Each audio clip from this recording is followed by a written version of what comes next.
นางอนัตตาวิปัสสนาภาวนาหาหันยอดธรรมอนัตตา2 ชั่วโมงเต็ม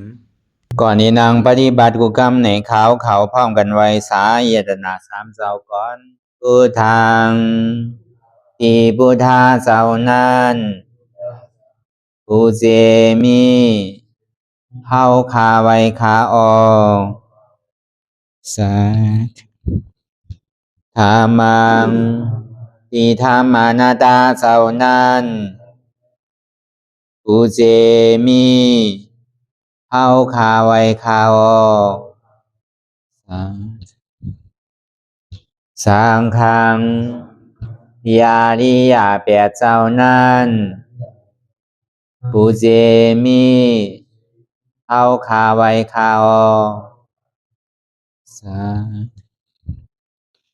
ต่อสืบกาเฮาติเลยดูคันธาเปิงดีพระตราสังขากรอิมาหังอัตตาภาวัง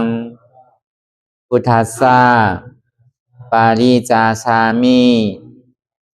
กาติอันธาพาเปิงพี่แยมในดูตันพุทธาเจ้าเฮาออกอิมาหังอัตตาภาวังธรรมัสสะปาริจาสามิกาติอันธาพาเปิงพี่แยมในดูตันธรรมะเจ้าเฮาออกอิมาหังอัตตาภาวังสังคัสสะปาริจาสามิกาติอันธาพาเปิงพี่แยมในดูตันอาริยสังขารเจ้าเฮาออกต่อสิกว่าเฮาก็อ่อนกันเนาะผู้หลวงที่ปุญญาก็ปันโตอริยเจ้ากุเจ้าก่อนอริยเจ้ากุเจ้าค่ะในยามเมื่อไหร่ก็ดีอันข้าวอ่ำหูเสเลตั้งกามลงสามเปิงไหลวนพิษไหลลาพิษไหลเหตุพินมาเจอนานแค่นดอปดปล่อยวางความบันขาวเขาอย่าให้เป็นอันตรายลงอันเหตุตามาโผนิปานันสกันติคโนมโนกัมมังวสีกัมมังกายกัมมังแสมมุเรวนพิศลาปิตัวเอปิพิมาติอาริยะเจ้าภูเจ้าสวรรค์พ้นความเมตินเมษายนำกองการนั้นขินนิยามในจึงข้าวก็บินเสียสมมาเขาปวุนทีวิสิตาธรรมะตังโดอาริยะเจ้าเขาภูเจ้าสวรรค์พ้นความเมตินเมษายนำกองการนั้นขินนิยามในจึงสังวาเจ้าเขาภูเจ้าภูบายอกิเขาภูก็ภูโกนแสมมุเรวนพิศลาปิตัวเอปิพิมาติตนตัวสาวตั้งหลังนั่นในสังพยามโยนั่นในสังในก็ภูสังเป็นอันตรายเหตุมาผลนิปานเจ้าไหวใส่ให้ทัศนานสีภาวตระปันยาได้เป็นอันตรายให้จำมาผลนิพพานตอนนี้กว่าวันตามเมื่อตาเฮจงกันอาหันทุกข้าทุกข้าเป็นอนัตตาเยาเดียวอนัตตาตาเปอัตตาที่วิจิกิสาเกลียสานั่นเลยมดสิ่งเก่งหายกว่าในภาวะสัตว์ในอังแผงมันคือเลยห้าไหวผลยันห้าขามปุยนิพพานก็เย็นขันภัยสกรรมหลวยตาเนาะสาธุ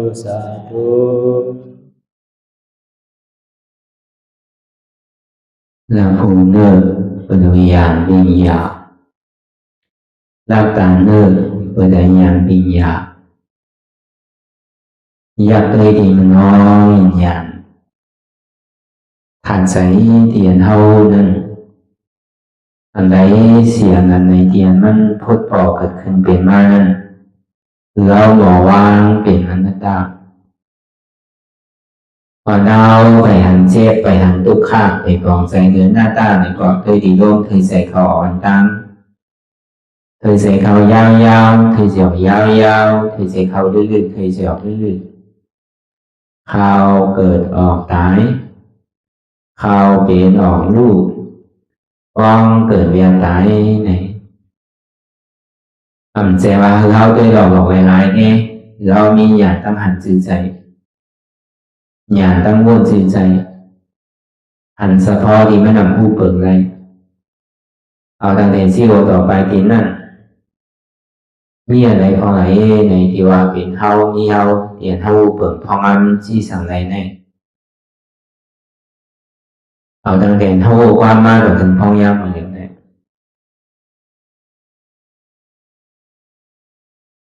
ปีนึงยาวกว่าป้นกว่าเดือนยาวกว่าป้นกว่าวงนี้ยาวกว่าป้นกว่าวันนึงยาวกว่าป้นกว่าข้าวยามหนึ่งในเนี่ยก็ป้นกว่าขิงขาข้าวยามมันป้นมาต่อถึงพอยามมาอยู่เนี่ยอายุอาสาของเราเนี่ยกำลังขึ้นมาอีก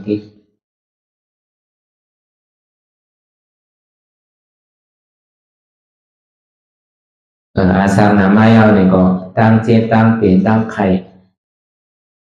ลองอันอยู่ดีนั่นเนี่ยก็พึ่งมาซ้อมน้องหลับมาอยู่คงมือกูไว้ถึงนี้กำเนิดซึมมาเนี่ยก็ดีได้ตายกว่าเปลี่ยนที่ไหนอยู่ที่ตั้งหลังปนมาเนี่ยก็เป็นนั่นนะตั้งนาเดียนที่มาทางนั้นเนี่ยก็ที่เป็นอะไรนะก็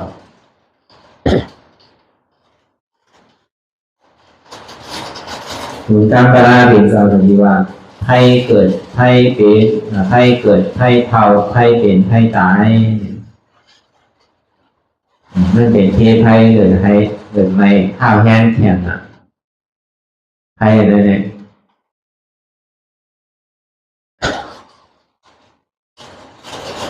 ก็หาเราไล่แต่นี้ดับให้หมกหลง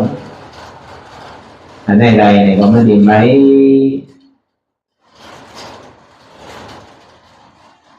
จ้องตัวจ้องทิ้งเอาไว้เฉยๆมันก็ดีอะไรก็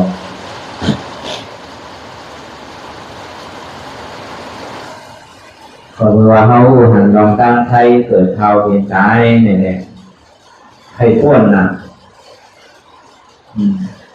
ให้หันลองตั้งเกิดเท่าเป็นตายเนี่ยก็ว่าเขาให้พ้นในเขาถึงจะมาเฮ็ดสร้างคือกรรมนะมือเนี่ยที่ก็รอพ้นรอลองตั้งให้เกิดให้เท่าให้เป็นให้ตายส่วนนี้มาหาลองไล่มันในเขาก็ดีตัวใดนั่นเลยก็เป็นนั่นนะการที่วิปัสสนาเนี่ยการตานี้รับให้เราเลยมันติ่งล้านกว่าตั้งนาทั้งนั้นอยู่ตัวตั้งหลังเนี่ยมันลามมาเผาไว้อยู่กูตีกูเลยกูวันกูเข้าอาสาสัง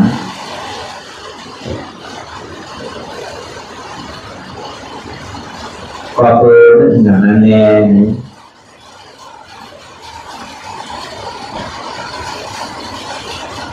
มันนี่มันก็เห็นเสื้อสายอะไรก็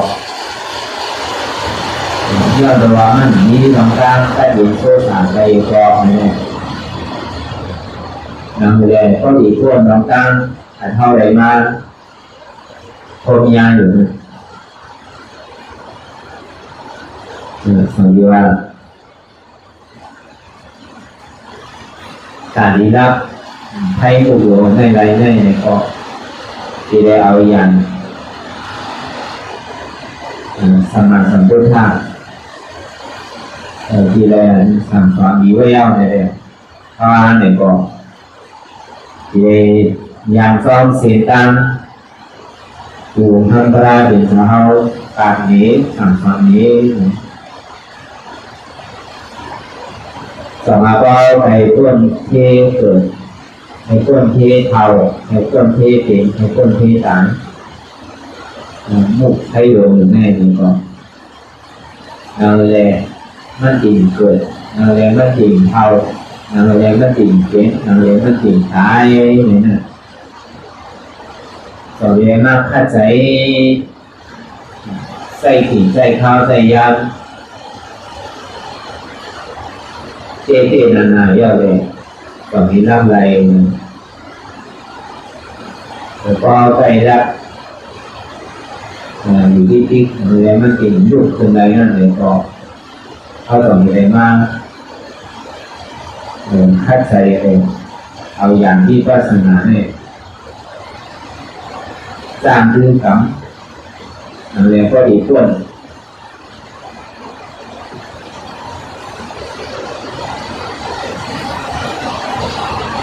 เวลาไทยมันสนุกดีไรมากล่ะอันไทยมันลูกแต่หัวมันลูกอยู่พอเปิดทำไปให้มันลูกมากนะ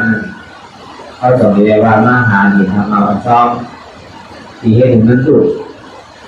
เดี่ยวก่อตั้งแต่หัวเมาพึ่งมันเขียนมันจุดไว้เลยมันลูกขึ้นมาถึงลูกตัววันเลย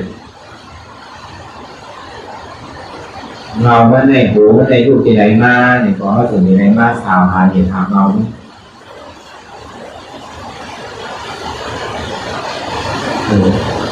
อันเกิดเท่าเหตุการณ์เนี่ยมันเป็นโดนสู้มันเหตุทำเอาที่ให้เราเกิดเท่าเหตุการณ์เนี่ยเป็นเหตุทำเอาซ้อม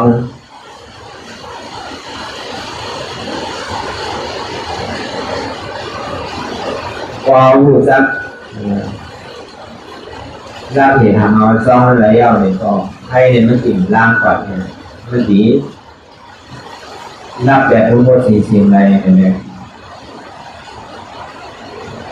ต่อมาที่ได้เอาตาอย่างที่ยาอันที่มันหันมันเนี่ยอันนอยซ้อมมันเนี่ยอันมันเนี่ยอย่างที่ยาตั้งว่ามันเนี่ยก็หันหนีทำเอาซ้อมมันเนี่ยก็ออกนับ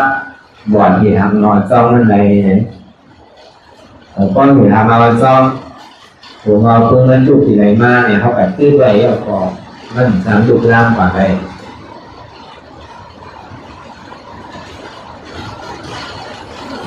เราก็ดีหันเนี่ยเขาดีกับใจเป็นตัวเนี่ยดีกับจางเป็นเนี่ยดีกับย้อนเป็นเนี่ยมันก็เป็นอะไรเดือดสิว่าตัวเราต่อเนี่ยดีในจางชอบจางหามันจะยาวกว่า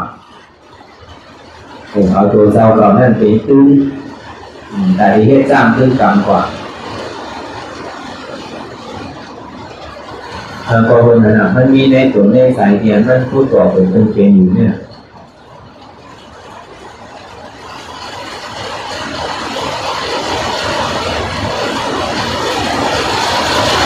ก็คนนั้นเนี่ยคือเขาก็ก่อนเทียนแล้วใส่เทียนมันพูดต่อเป็นเทียนมากนั่นตั้งแต่ที่ว่าต่อไปที่นั้นมันใจของเขาอีกสี่รองถึงว่ามันเป็นไพ่ดูไว้อยู่สี่นี่ก็มันก็เป็นไพ่อันที่ให้มันลูกมานั่นเนี่ยก็ภาษาก็เรามีดอกตั้งอยู่ที่ว่าอยู่มาเป็นหัวเขาขาเขามือเขาตัวเขาใส่เขาอันนี้เขามีดอกตั้งอยู่ที่ไว้ก็เขาถอดมาทำดอกตั้งอยู่ที่เขาแก่ได้เอาเนี่ยก็ว่าเขาตึ้งโดงตึ้งเงาเปลี่ยนมันก่อสร้างเปลี่ยนมาพอเอาขึ้นเงาพี่โดนแล้วเนี่ยก็ไม่จิตรับแก่พอมันรับแก่แล้วเนี่ยมันก็กินรับแทนเพราะนั้นอันเท่าไรมาสร้างขึ้นกับตารางลองเปลี่ยนมันจิตจับเอาไว้เท่าสิลองตัวได้ซ้ำลองใจได้ซ้ำลองมีขนาดนั้นได้ซ้ำของมาลองยุ่งหนักอันหาผลนั้นได้ซ้ำแม่มันเหมือนเป็นไพ่แบบอาจารย์ที่ให้เราไพ่ดูเนี่ยมันสับเป็นซ้ำเลยอาจารย์ที่ให้เราไพ่นั้นลุกขึ้นแห้งขึ้นนั่นแต่ย่างตัวเขาไปยึดยับกับมันได้ว่าเป็นตัวเขาเป็นใจเขาเป็นเปี่ยวมูลเสื้อของเขามันคือเป็นสุขาเขารูปเปิดฟองลำหรือมันอะไรอันนี้นะที่ให้เราไพ่นั่นเหตุซาเป็นมากเดือสีนั่นในทำโยมมันพลาดกว่าแทบลามกว่าก็จอดก็เจ๊งก็เสียงลูกกูขิงกูข้าวยำ มีเหมือนกันดีอะไรบอกจังหวะพ่อห้องกับรับดีทางเรามันเนี่ยเขาสมบัติรับดีผลฝ่ายมันเลยก็หัวมันตั้งมันหนักเขาถือว่ามันหอดมันไม่มันเดือดว่าอยู่เสียด้านนี่ก็เข้าหลกคัดใจโจจ้าหาดีอันมันลูกเกิดขึ้นเป็นมากนั่นลองตั้งเดี๋ยวมันลูกพูดก่อเกิดขึ้นเป็นมากนั่นเหมือนเขาว่ามาเหมือนเจ้าก็เพราะมีลองตั้งอยู่พี่ไปว่าเป็นตัวเขาเป็นหัวเขาเป็นขาเป็นมือเขาเป็นตัวเขาเป็นใจเขาเป็นเจ้าเขาเนี่ยอันนี้ใช่ไหมเขากับยี่เย้ากันมันว่าเป็นของเขาด้วยนะเขาบอกหักมันหนักเลยใครตีใครยุบใครกำมันใครมันตุ้มเตอร์ดอกสังเขาก็ดุมลามันเต้ๆนั่นนะทีเดียเนี่ยมันลูกปีนั่นมาเขาหลบเที่ยวแบบโมๆสิ่งอันที่เขามีลองตั้งยี่เย้ากับมันไม่ว่าเป็นเขามีเขาเหมือนนั้นพอเขาถอดถอนรับเหตุทางเราจ้องมันระยะหนึ่งก่อนไพ่มันดีกว่ารักกว่า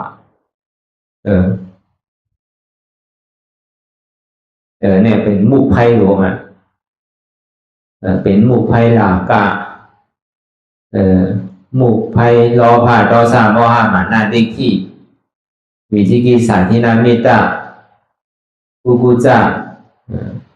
ฮิริออตาปานใช่ไหมเนี่ยเป็นมุกไพ่หลวงเดี๋ยวมันเผาเขาอยู่กูมือกูขิงกูข้าวยำพอถอดออกยาวเนี่ยมันจะมียาวอะไรดองตั้งไพ่ที่มันเผาอยู่คนมานั่นเลยก็เข้าอะไรมาไพ่เกิดไพ่เทาไพ่เป็นไพ่ตาย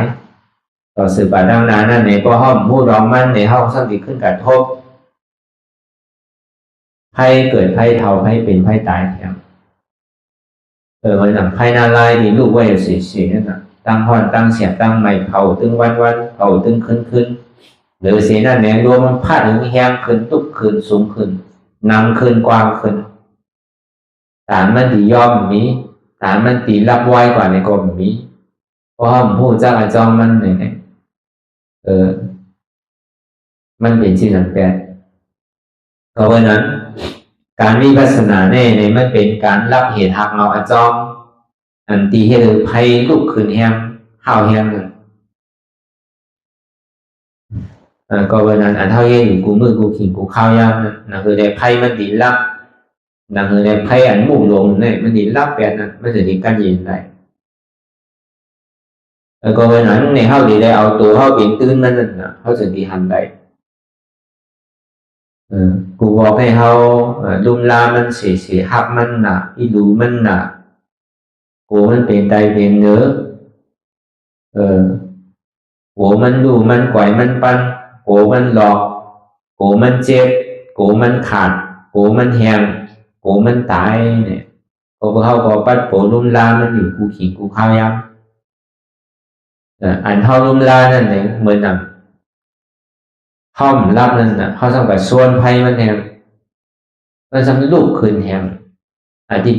ตีปอกมันเนี่ยเป็นนั่นสองวันเข้ามาจ้างตื้อกันเนี่ยเขาถอดถอนออกเตียนเท่ายามมือยามเกยเตียนเท่าหักตัวโกตายเท่ามันกับใส่มันทางอันเท่าหักตัวโกตายเนี่ยก็เปิดเหมือนเขาโซนไพ่มันลุกเหมือนน้ำมันพวกมันลุกแทงเหมือนเอาพื้นเอาโดยใส่ที่มันพอลุกแทงที่นั่นนะพอหักมันก็ได้พอถอดถอนออกเข้าจุ่นได้วันมันใจตัวเข้าเตะดูในเนี่ยมันเหมือนอย่างเข้าถอดถอนออกพื้นเตียนมันก่อมันเข้าออกก็เนี่ยมันก่อยยอมมาเนี่ยเพราะมันดีรับกว่ามันกึ่งกลางรับกับซีต้าเนี่ยก็หัวของมุกหลงมันกว้างมันสูงมันใหญ่มันจันหนาเนี่ยก็เขาก็ก่อยเอาออกต่อถึงมันปอยอมลงต่อถึงมันปอเก๋ต่อถึงมันปอก่อยหายวัดมันจะดียาวกว่าแต่ว่ามันมีลองลายเดียวนั่นน่ะเพราะมันนั่งอยู่พองยามเดี๋ยวนี้เสียนตั้งตาลิหาหรือมันพอหันนั่นเนี่ยเอาเสียนตั้งปียาศีลสมาธิ เอาหยานปียาเนี่ยถอดถอนเหมือนหนังกอมือพื้นใหญ่สูงจันนั่นเนี่ยก็เขาถอดออกปออีท่อมกึ่งกลางนำโพดในเชียงเนี่ยก็ป้อมสามถูกว่านำโพดเนี่ยลูกเหลือเก่าใช่ไหมเหมือนพายุรัวตัวเหมือนไหนพอพายุมันลูกมาเนี่ยเอานำโพดถามว่าดีหายถามว่าดีรับมันรับซ้ำลูกขึ้นแห้งขึ้นทำซ้ำคือเขาเดือดเท่าห้อนเท่าไม่แห้งสั่งถูกเสียนใส่เขาไม่เหมือนนั้นหรอกไล่แต่นี้ถอนออกมุกไพ่หลวงเนี่ยก็เขาก็คอยถอนออกปออีคือเขาเป้ตัวเป้ใส่เจอกับโซนมันลุกขึ้นอันนั้นนะเขาดีเลยโทรไปย่ามาทางเกิดก่อนพูดตั้งนานเนี่ยมันรับในงานมันเป็นอยู่ในหัวในศาสนาพุทธทุกข้างคานใจหลงเนี่ยเตียนเท่าไรโทมย่ามาเนี่ยพูดก็คือ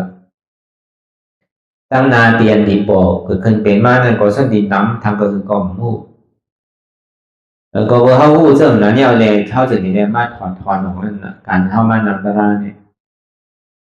กูบอกให้เขาเอาจอมอกจอมใจเขาไปเฮ็ดถือก็ให้เราไปอยู่ชื่อก็อยู่กินชื่อก็กินใครนอนชื่อก็นอนใครกวาดชื่อก็กวาดใครลาชื่อก็ลาใครเฮ็ดชื่อก็เฮ็ดกว่ากาวาการเป็นจอมใจกิเลสเหมือนหนังนำไปไหล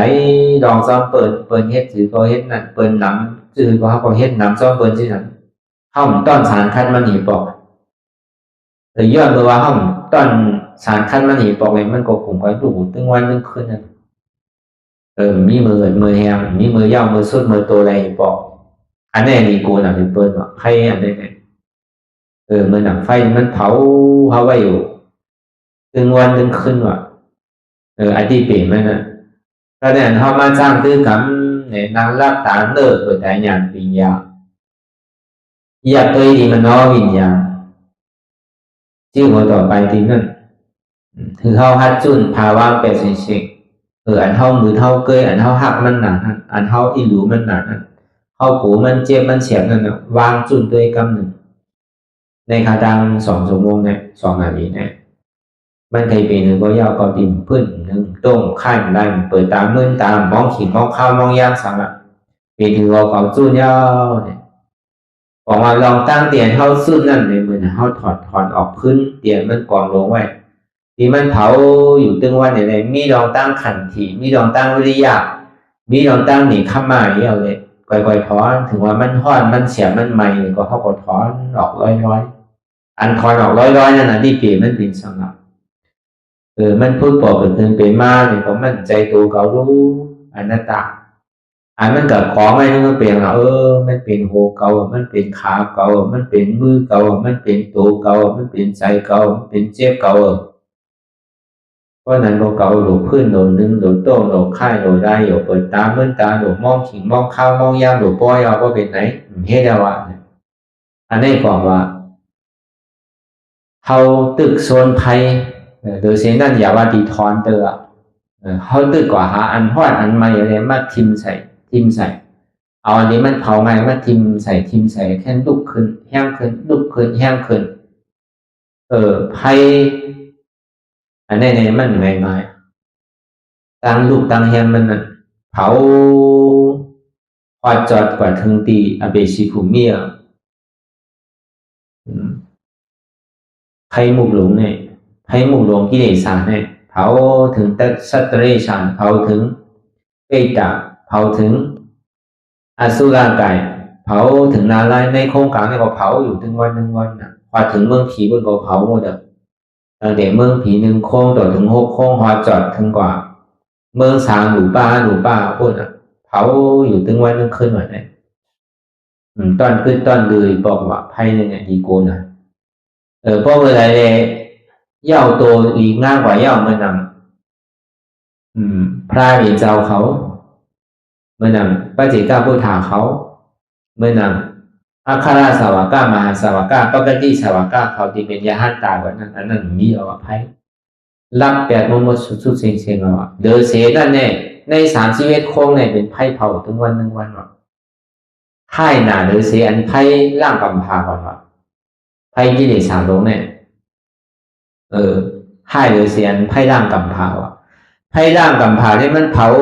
เอาในอเปสีภูมิสีเผาในเมืองโค้งกลางเผาถึงเมืองผี6 โค้งเผาต่อถึงเมืองสางป ปัทมาตุติยาไม่รู้หรือสีนั่นก่อมเผาไปอะไรนั่งเก่าว่ะไพ่ไม่โลกรรมหักเนี่ยก็กับไพ่ด่าก้าไพ่กิเลสหลงเนี่ยมันเผาพอจอดก่อนถึงเมืองสามหลูป้าพอจอดถึงที่เมืองจันสุดาวาซาฮาปูก่อนนั่งเก่าถึงว่าเป็นอนาการหมูเนี่ยก็ยังตึงมีไพ่อยู่นั่นไพ่หมาหน้าไพ่ล้อผ้าไพ่ที่นาเมตตาก็ยังตึงมีอยู่ว่ะยังตึงมีอยู่ทั้ง2-3 หมู่ว่ะนะในเมืองสังดีเป็นอริยะไว้ก่อนเป็นอริยานากรรมนี่ก็ยังตึกเผาอ่ะนั่นไพ่อันว่านั่นแต่นั่นมันเผาไหนเผาถึงวันนึงคืนนั่นเนี่ย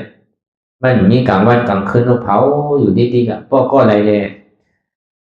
พอจอดกว่าถึงดีกิเลสเดียนมั่วสุดเสียงเก่งหายกว่าตีเป็นกิเลสนิโรธานั่นป้อมพอจอดถึงดีนั้นเนี่ยป้อมไปได้งานผู้ที่งานนั้นว่านั่นไปมดเสียงเดือว่าไพ่เนี่ยมันหนาว่าได้เนี่ยก็โดดเลยใกล้ๆถอดถอนออกนิดๆถอดถอนออกมาในเข้าโดดเลยป้อโดดเลยหนึ่งอันนั่นใจเหมือนเข้ากองใส่ไว้นั่นเวลามันเคยเป็นถึงมากก็เย้ายาวพอเขาว่างนางก่อยเย้าเนี่ยก็เขาอย่าปีหนึ่งอย่าปีเพื่อนอย่าปีโต้งอย่าปีค่ายอย่าปียาอย่าปีเปิดตามื่นตาอย่าปีมองขิงมองข้าวมองยามนั่นบอกว่าเขาถอดถอนออกพื้นโหล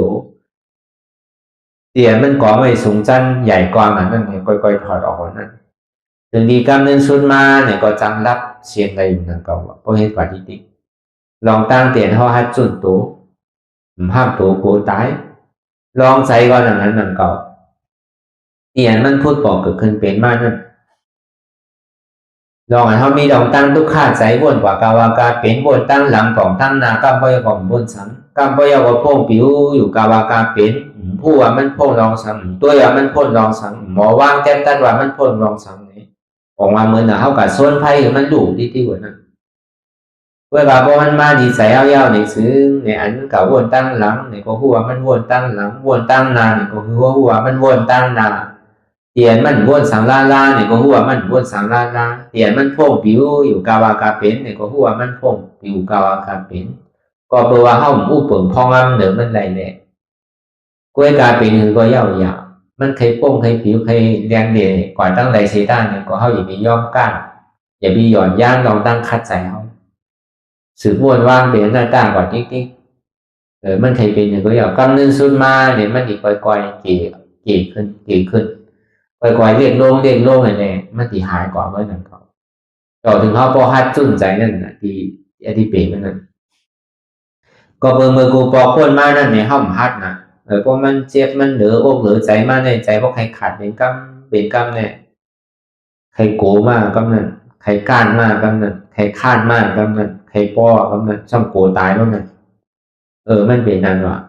อำโลโกตายว่ะคือเขาฮัดจุนใจอะไรว่ะ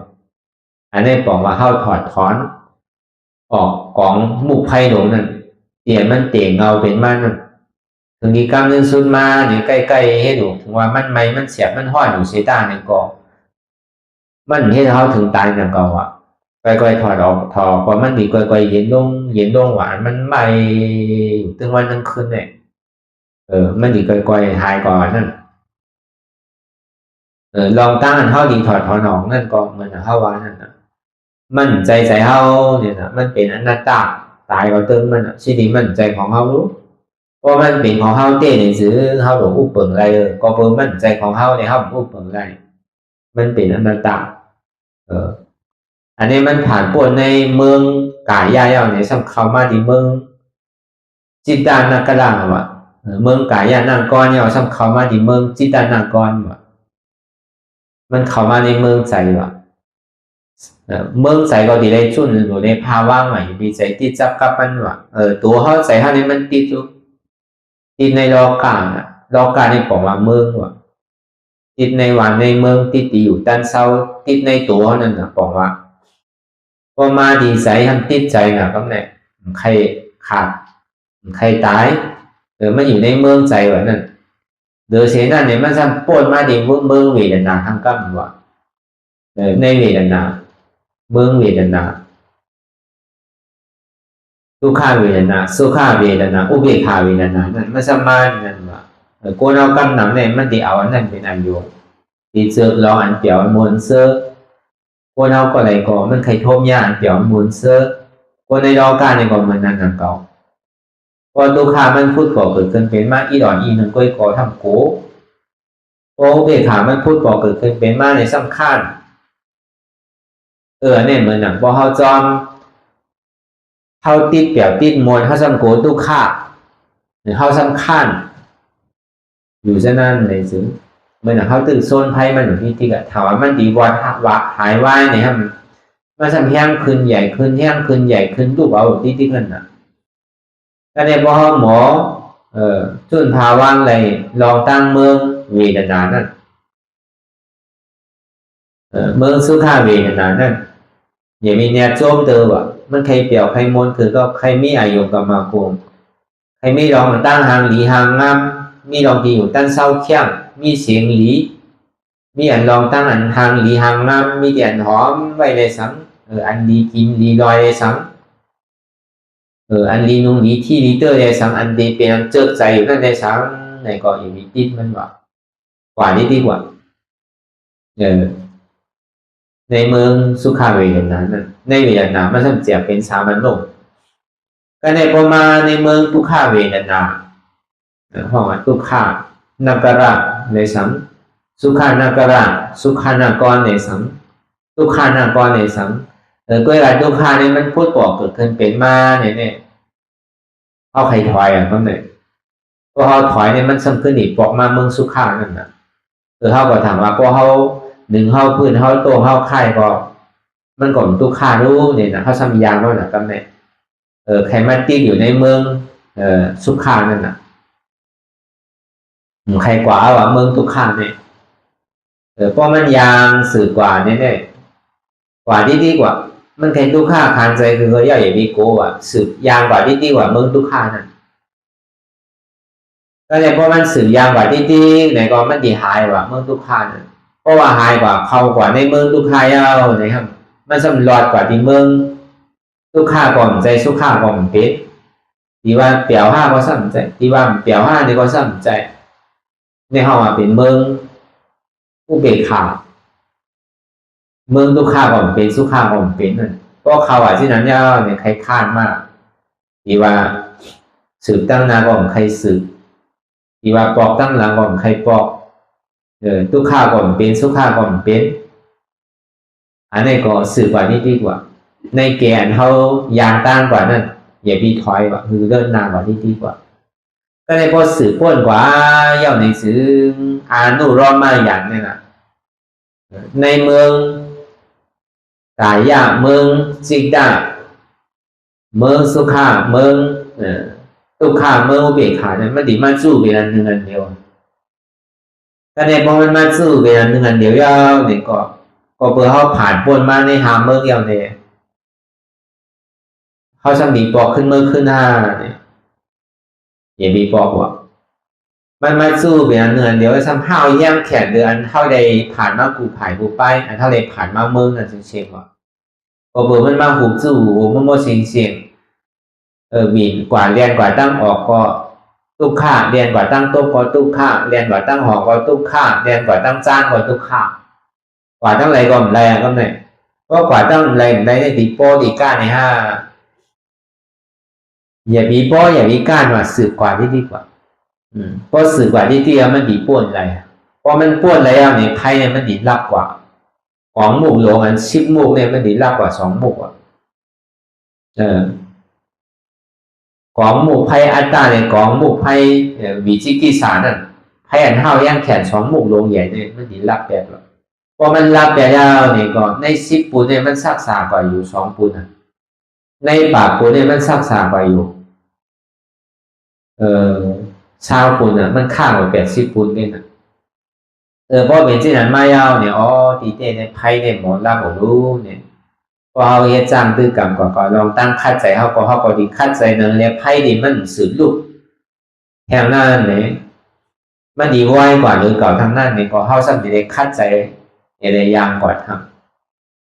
เหมือนหนังตาวันออกซี่หวยเหมือนหนังไพ่หมู่ลงซี่กองมันรับกว่า2 กองเอาเนี่ยก็มันก็แค่นั้นนะเพราะว่ามันเลยรับกว่า2 กองแล้วในตามันดีลุกขึ้นมาแบบนี้เอาเดือเสียทาง8 กองได้อันนี้ยังตึงมีอยู่ไพ่หมู่ลงเนี่ยมันหลีกลัวมันง่ายๆเพราะมันรับอะไรเชยๆแต่ว่ามันก็ยังตึกเป็นไพ่อยู่เหมือนเขาว่ามาเมืองเจ้าพอจอดถึงกว่าเมือง3 คนใน3 ชีวิตโค้งเนี่ยเป็นไพ่ลูกไว้อยู่เฉยไพ่อันนี้ลูกไว้มีเมื่อสุดก็มีไพ่อันลูกไว้ต่อถึงมันที่สุดกว่าก็มีนะไพ่อันนี้ลูกไว้เนี่ยรับไว้เอา8 กองคือทั้ง2 กองปลายนั่นเนี่ยอันนี้อยู่ในเมือง3เหมือนเขาว่ามาเหมือนเจ้าเมือง3สุดาวาสะอวิหาอัตตาปาสุดาสาสุดาสีอาการนิทาน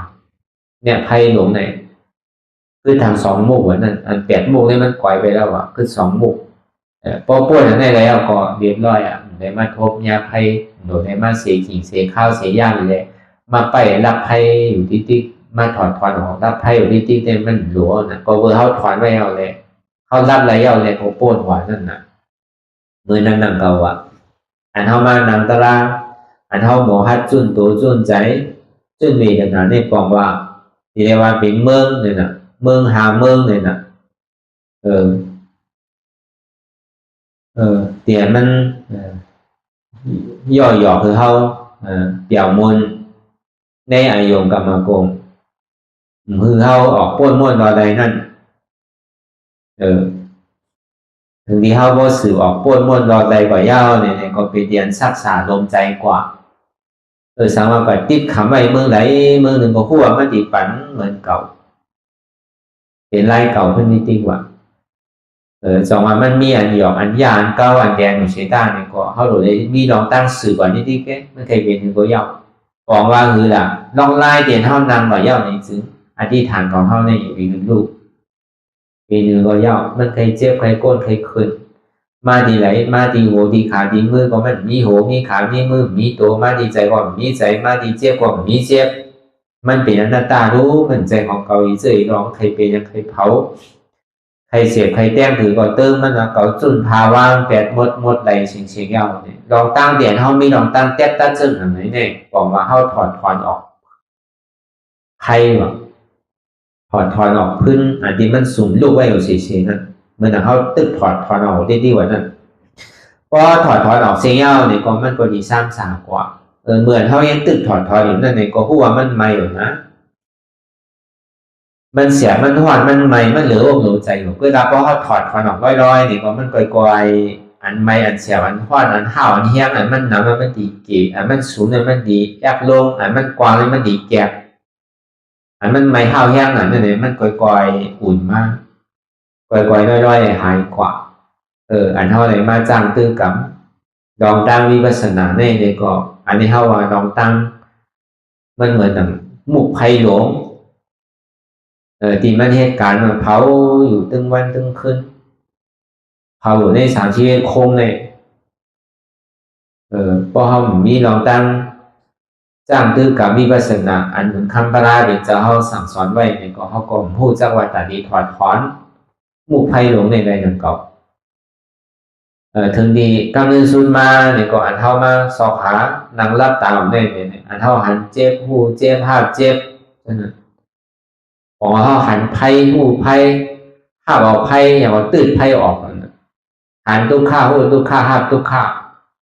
วางตุกข้าเปลี่ยนหน้าตานั่นก็บอกว่าหันไพ่หูไพ่ยอมภาพไพ่อย่างว่าถอนไพ่ออก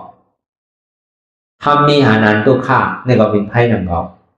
ทำใจรู้ว่าทุกข้าเป็นอนัตตามันใครเป็นก็อยากถอนออกนิดๆอนัตตานี่เป็นเงินนะที่บอกมันในเป็นที่นั่นกะถึงดียาวๆมึงว่าสุดๆเสียงไม่ยาวเนี่ยทำมีหันว่าอ่ำใจหูเกาอ่ำใจขาเกาอ่ำใจมือเกาอ่ำใจตัวเกาอ่ำใจเกาอ่ำใจเจ็บเกาทำใจรู้ว่ามันเป็นอนัตตาอันเท่าว่าอ่ำใจหูเท่าขาเท่ามือเท่าตัวเท่านั้นบอกว่าเท่ามันส่วนไพ่ถึงมันดุเขาคัดใจแต่ดีถอนออกติ๊กกูมือกูขี่กูข้าวยามเขาเหตุการณ์ตารางเนี่ยมันไม่ย่อหยอกที่ตัวก็มีตัวย่อหยอกที่ใจก็มีใจย่อหยอกที่ขาที่มือที่หัวที่เจ็บก็มีสังที่เจอลองยันถอนออกติ๊กกว่า มันจังถอดทีไรก็ถอดที่ดีกว่ามันเรียนกว่าตั้งออกก็หลุดแต่ถอดตั้งออกมันเรียนกว่าตั้งโต๊ะก็ดีถอดตั้งโต๊ะว่ะมันเรียนต่อออกกว่าตั้งหอกก็ดีถอดตั้งออกมันเรียนกว่าตั้งจ้างก็ดีถอดตั้งจ้างว่ะมันเรียนกว่าตั้งเนื้อก็ดีถอดตั้งเนื้อออกว่ะมันเรียนกว่าตั้งไตก็ดีถอดตั้งไตออกว่ะใกล้ๆถอดห้อมจอมมันห้อมกับส้นมันเลยก็มันเดือดขำเลยมันใครสูงจังเกิดก็หัวมันดีกวนปังวันหนึ่งเจ้านั่นก็เนี่ยลองไล่อันเขามาจ้างคือกับมีปัสนาอันนี้เขาว่าเปิดเตียงลองหมู่ไพ่หลงเลยสังลองอาจ้องดีให้ถึงหมู่ไพ่หลงนั่นใหญ่แห้งขึ้นนั่นเลยสังเนี่ยก็เข้าหลงถอดออกที่อาจ้องมันเขาอยู่กับโซนมันทำอ่ะหนังอะไรมันตีเบาลงหนังอะไรมันตีกี่ลงในเขาหลงถอดออกที่อย่าไปโกเจ็บอย่าไปโกตายอย่าไปหักตัวโกตายป้นตี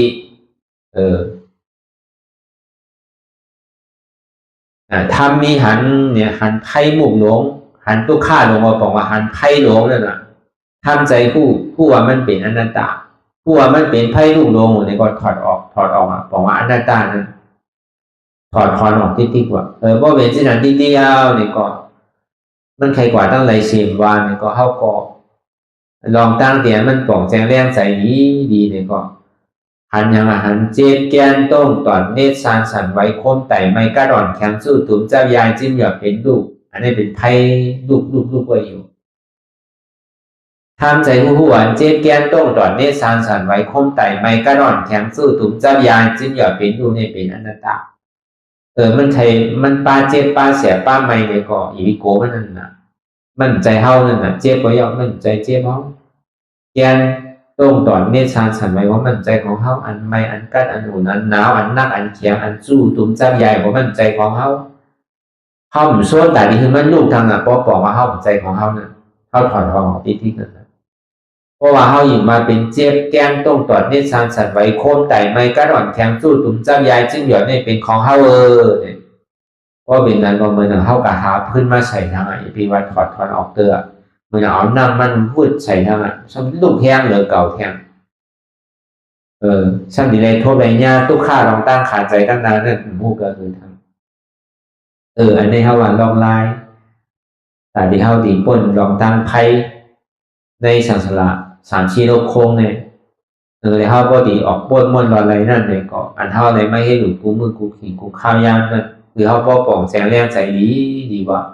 เมื่อหนังเขาตึกถอดไพ่รุนไพ่เงาอาจ้องตีให้ดูไพ่รูปมันเขาถอดออกกูว่ากูขิงกูข้าวยาม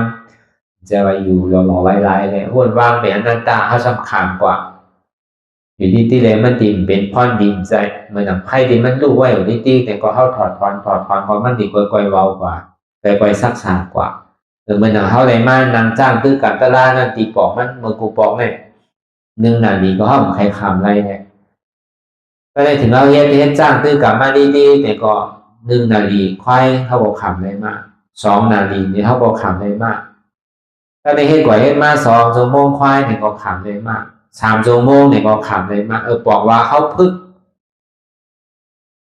แต่ที่จ้างตื้อกับเนี่ยถอดนั้นให้ลูกเตียนมันเฮ็ดให้ลูกตึงวันตึงคืนเนี่ยบอกไว้กันนะลองตั้งค่าใจเขา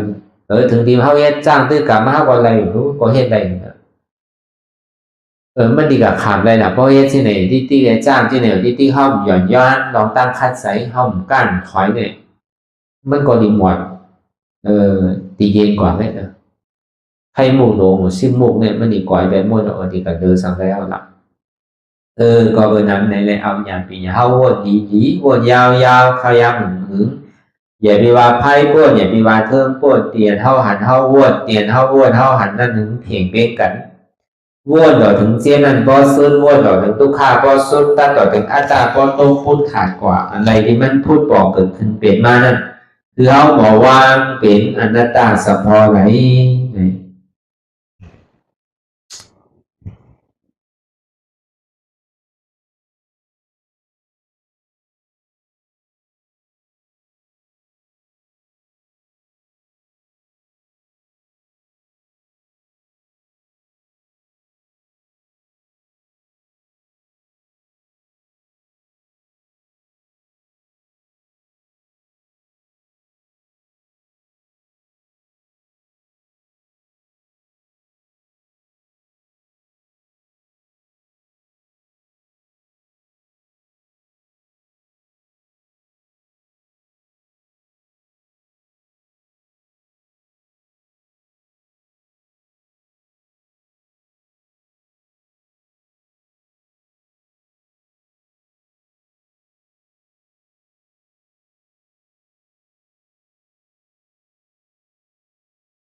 ลองตั้งอันเป็นอยู่กุเซอกุยาย้ายข้องคำไว้ที่ใส่หูถอดถอนออกที่ใส่หูมันออกเสียงก่อนสภาวะอะไรก็ดีลองตั้งอะไรก็ดีอันเกิดขึ้นมาที่อยู่ตัวที่ใส่ที่เจี๊ยบสนัดถอดถอนออกที่ใส่หูมันออกเสียงสภาวะยุทธาสีเปิงสนัดเจ็บเทียนโตต่อเนตสั่นไหวโคมไต่ไม่กัดอ่อนแข็งสู้ตุนทรัพยายจึงอยากเป็นดูสภาวะยุทธาสีเปิงสนัดตีหนังทาดกว่าผู้ซักตีอัตตากว่ายึดว่ามีโตมีใสมีเจ็บสนัดเอาบ่วางเป็นอนัตตาไหลลองแสนพ่อบิวอยู่อันเฮาว่นลึกว่นเลยอยู่เป็นเดิมเป็นลาวอยู่ซึ่งในสาวถอดถอนออกตีใส่หูมันออกเสียงก่อนยอมกึดยอมออกยอมลงอันเฮ็ดให้เฮายินดียินให้เสื่อมอารมณ์เสื่อมถึงใสถึงคอไว้ตีมันยืดไว้ตีมันเป็นทุกขานั้นปวดปล่อยวางออกที่ใส่หูมันออกเสียงก่อนลองเสื้อเป็นทุกข้าเลยลองย้อนถึงใสหลายๆอย่างมันเกิดขึ้นมาตีตัวตีใสตีเจียบสนั่นปวดวางย่อเสียงก่อนก่อยค่ายย้ายลายหนึ่งพื้น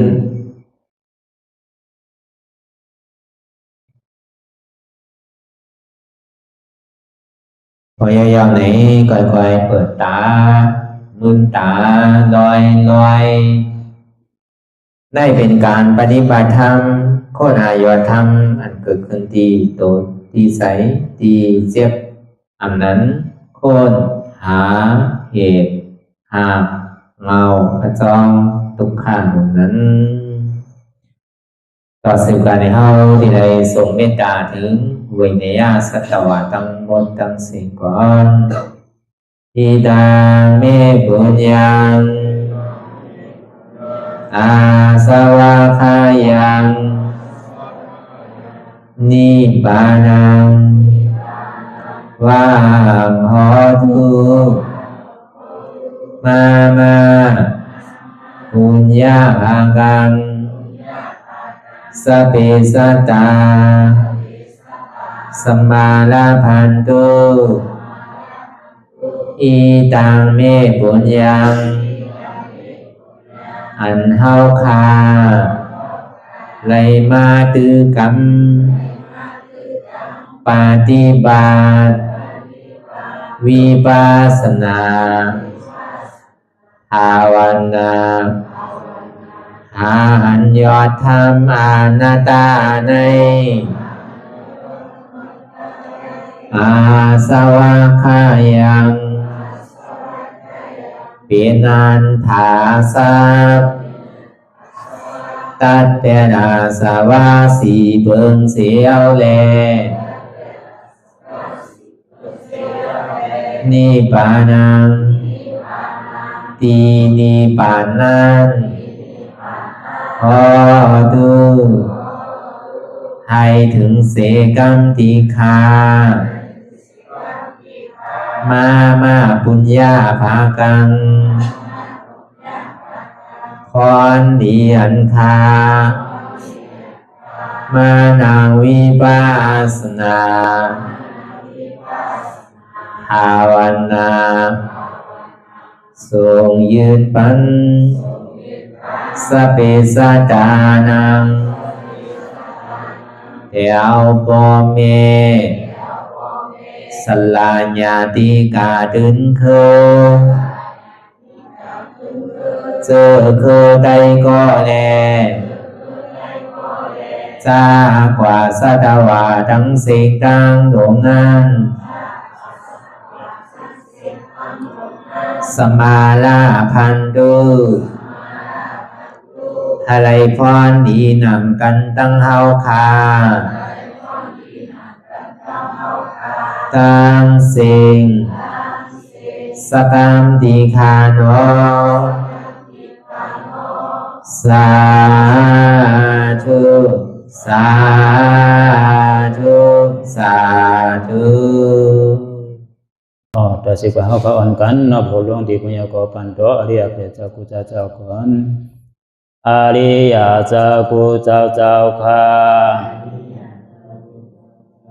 ในยามเมื่อไหร่ก็ดีอันข้าวอ่ำหูเสเลตั้งกามลงสามเปิง